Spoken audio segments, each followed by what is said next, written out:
In this how-to video, we will be demonstrating the proper procedure for replacing a standard mechanical seal in an MP-Chemflo pump. If you have noticed the mechanical seal in your pump leaking an excessive amount, then changing the mechanical seal may be required to correct this issue.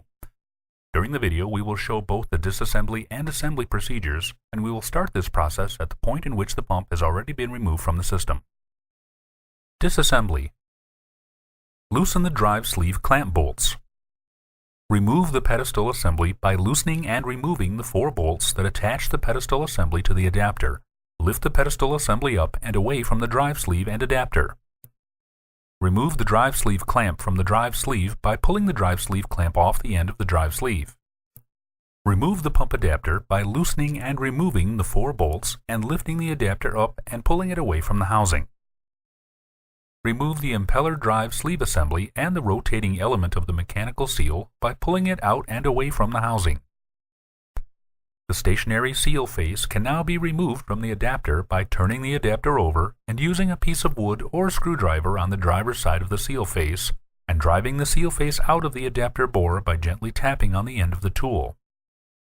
The rotating element can be removed from the drive sleeve by working the seal face and bellows assembly back and forth while pulling it from the drive sleeve. In a pump that has been in service for a long time, the seal bellows may have become bonded to the drive sleeve, so care and patience should be used during this process to prevent damage to the drive sleeve or oneself. Assembly. One of the most important steps to a proper mechanical seal installation is to ensure you are working with parts that have been properly cleaned and inspected prior to use.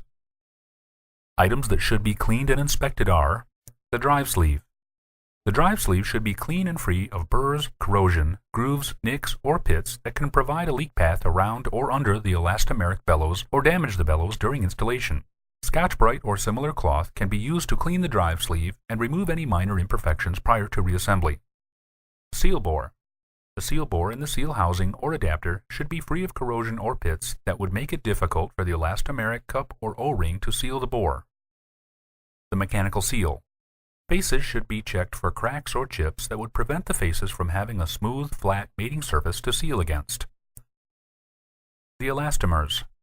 Bellows, cups, and/or O-rings should be checked to ensure that there are not nicks or tears that would prevent the elastomer from sealing properly. The adapter. The adapter should also be inspected in the area that the housing O-ring is placed to ensure it is clean and there are no nicks or burrs that will damage the O-ring during installation. Once these items have been inspected, seal installation can begin by lubricating and pressing the stationary seal face into place in the adapter or seal housing. At MP Pumps, we use P80 synthetic rubber lubricant in all mechanical seal installations to aid in installing the elastomeric components. When installing the stationary seal face, ensure the side of the seal face with the groove or dot is installed first or down into the adapter bore, leaving the polished side of the ceramic face up to mate with the rotating seal element.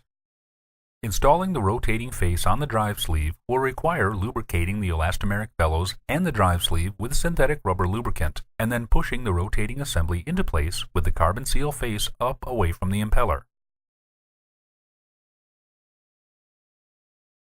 Do not compress the rotating seal spring. When the impeller is installed and the proper impeller clearance is set, the proper mechanical seal working height and spring tension will be set automatically. The rotating assembly should be pressed onto the drive sleeve only far enough that the entire bellows and face assembly are in contact with the back side of the impeller. Clean the seal faces with a cloth or paper towel to remove any lubricant that may be on top of the contact surface. Install the housing O-ring around the adapter or seal housing. Place the impeller and drive sleeve assembly into the pump housing. Install the adapter onto the housing, using care to orient the adapter correctly and tighten the hex head bolts evenly.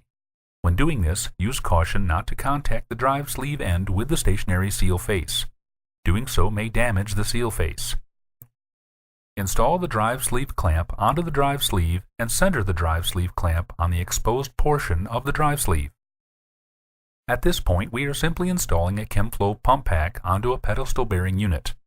Do this by sliding the pedestal shaft inside the drive sleeve and tighten the 4 hex head bolts to the adapter. We are now ready to set the impeller clearance and the mechanical seal working height. Shim material should be approximately 20 thousandths of an inch thick and approximately 6 inches long should be used. While pushing the impeller drive sleeve assembly towards the pedestal using a screwdriver or other pushing device, insert the shim stock into the suction port and position it between the impeller vanes and the housing. Secure this setting by evenly tightening the drive sleeve clamp bolts. Once the drive sleeve clamp has been tightened, the shim material can be removed and freedom of rotation can be checked. If any rubbing or scraping sounds are heard, the impeller clearance should be verified again to ensure the proper clearance. Your Chemflo pump is now ready to be installed in your system.